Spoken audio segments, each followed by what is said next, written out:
Bienvenue dans cette édition de Première Classe TV, une édition spéciale aviation régionale avec des avions suédois et allemands qui rassemblent toutes les nouvelles technologies permettant une aviation propre.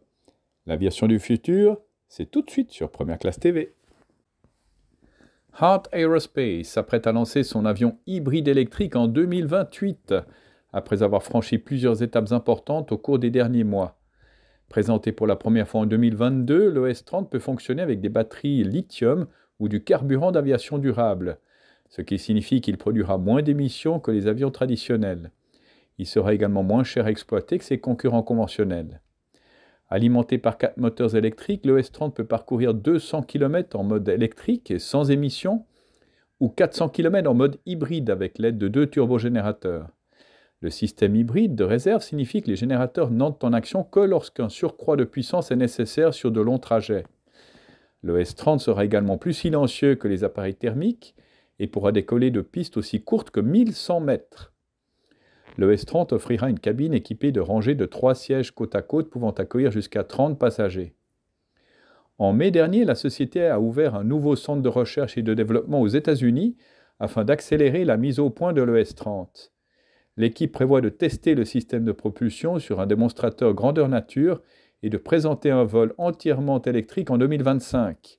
Elle cherchera ensuite à obtenir une certification de type pour 2028. Heart a déjà levé 145 millions de dollars de fonds de développement auprès d'acteurs importants de l'industrie tels que United Airlines, Air Canada et Saab. Heart a obtenu 250 commandes pour le S-30.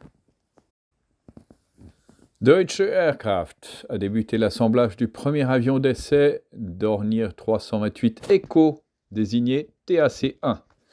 La première étape consiste en l'extension du fuselage du D328 qui pourra accueillir 40 passagers. Le prototype devrait voler en 2025. Le programme du D328 Echo se concrétise avec la mise en chantier du premier prototype de l'avion. Deutsche Aircraft a annoncé avoir débuté par l'extension du fuselage de l'avion de base, le D328-100, qui permettra d'accueillir 40 passagers. À ce stade, Deutsche Aircraft a sélectionné 95% de ses fournisseurs pour le programme du D328 Echo. Au salon de Farnborough en juillet passé, l'avionneur a signé 2 nouveaux contrats avec des fournisseurs.